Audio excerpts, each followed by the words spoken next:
So I read over 100 books this year and I enjoyed like 95% of those books. Like I got pretty lucky, but I did have some least favorites. So I went over everything I read this year and I was able to narrow it down to five least favorite books of the year. And some of these aren't even that bad, they just weren't for me. A few of them are pretty bad though.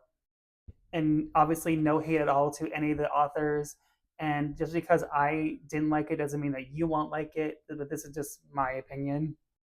And actually, one of my least favorite books of the year is from my favorite author. So I guess that proves I don't read with like blinders on for this person. But yeah, just saying. My fifth least favorite book of the year was The Housemaid is Watching by Frida McFadden. This one hurts my soul because I was looking forward to this book so much. I listened to the audiobook within 24 hours.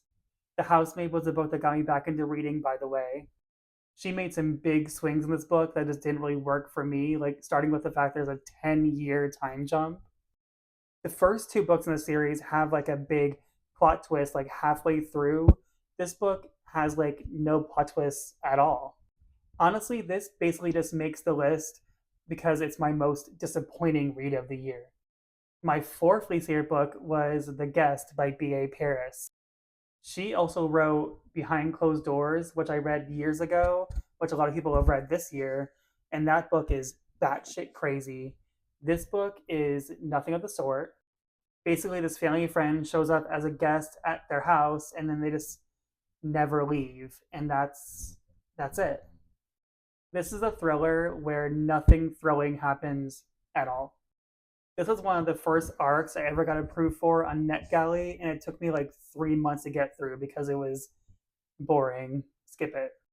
My third least favorite book of the year was One Wrong Word by Hank Philippi Ryan. This was another arc read for me that I could barely get through. This was another thriller that was, again, not very thrilling at all, and it just dragged on and on and on.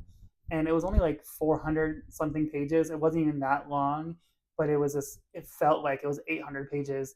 And I can't tell you a single thing about this book. I'm sorry, just skip it.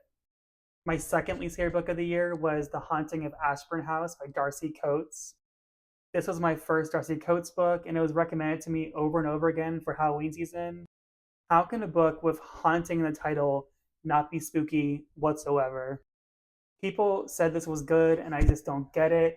It nearly bored me to tears. I should have DNF'd it because I was so bored.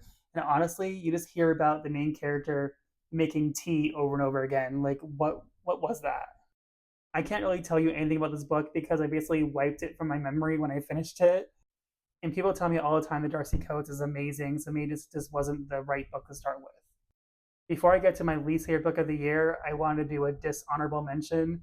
So essentially, this is my sixth least favorite book of the year, and that is The Wife Upstairs by Frida McFadden. Frida McFadden is my favorite author, and I read 17 of her books, but just unfortunately, two of the books I read this year by her were not good. I heard so much about this book, but unfortunately, this was her most predictable book so far to me. I knew exactly what was going to happen from like basically the beginning, and I was right, and I'm never right in a Frida book. Again, not terrible, just disappointing. Not, I'm not mad. I'm just disappointed. And my least favorite book of the year, and it wasn't very close, is Horror Movie by Paul Tremblay. Honestly, what the fuck was this?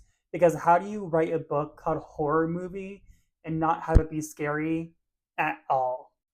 If I'm gonna read something that is labeled as horror, I want it to scare the shit out of me, and it wasn't scary, and it was so boring that the only horror part of this was the fact that I finished the book. It was basically about a horror movie that never actually got completed. That's honestly kind of how the book felt. He also wrote A Head Full of Ghosts, which I enjoyed as well, but that didn't scare me either. But I would say definitely read that one and skip whatever this is.